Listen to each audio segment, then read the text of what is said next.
दान भावना। श्रीनिवास नाम का एक बालक अपनी दादी के साथ एक गांव में रहने आया।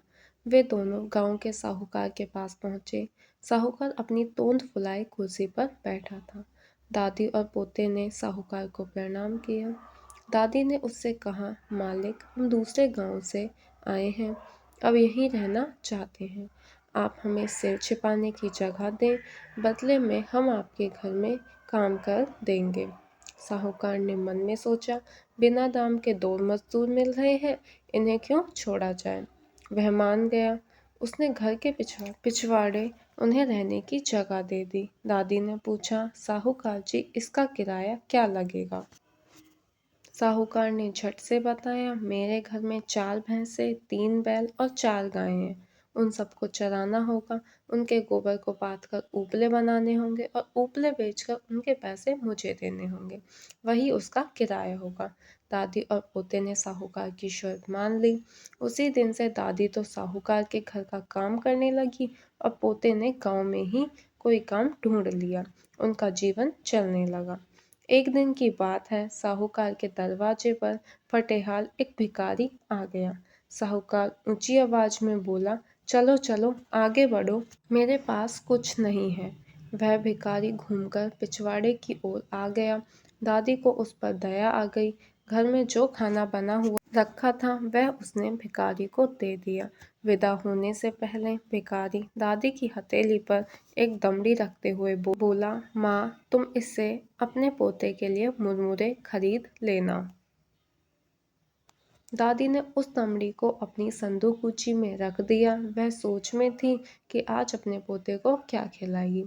तभी उसका पोता खेत से आया। वह भूखा था। दादी ने पोते की सारी बात बताई और कहा, संदूकूची में से दमड़ी लेकर कुछ खरीद ला। जैसे ही पोते ने संदूकूची खोली, सोने की चमक से सारी झोंपड़ी जगमगा उठी। उन्होंने सोना बेचकर सुंदर मकान बनाया, जमीन खरीदी, बैल खरीदे और बड़े किसान बन गए। उनकी समृद्धि देखकर सेठ ने सोचा, काश मैंने उस भिखारी को ना भगाया होता। एक दिन वही भिखारी फिर उसके द्वार पर आया, जिसे बहुत समय पहले उसने भगा दिया था। साहूकार दौड़कर बाहर आया, भिखारी को सम्मान के साथ अंदर ले आया।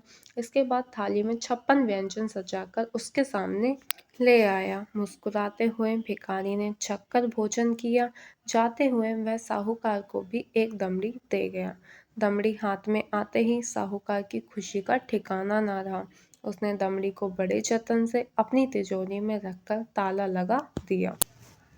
उस रात उसे नींद नहीं आई। वह बार बार तिजोरी के पास आता और फिर बिस्तर पर लेट जाता।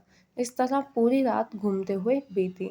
पाँव पड़ते ही साहूकार तिजोरी खोलने आया। सोना मिलने की खुशी में उसने अपनी आंखें बंद कर ली थी। वह सोच रहा था कि उसकी पूरी तिजोरी जगमग कर रही होगी, लेकिन यह क्या हुआ तो बिल्कुल उल्टा। उसकी तिजोरी में रखा हुआ धन कोयला बन चुका था। साहूकार समझ गया कि यह सब करने का फल है। दादी ने निस्वार्थ भाव से भिखारी को भोजन कराया था, इसलिए उन्हें वैसा ही फल मिला। उसने लालच में आकर भिखारी को भोजन दिया था, सो ऐसा फल मिला। इसके बाद से साहूकार का व्यवहार हमेशा के लिए बदल गया। दादी और पोते ने उसे अच्छा सबक सिखा दिया।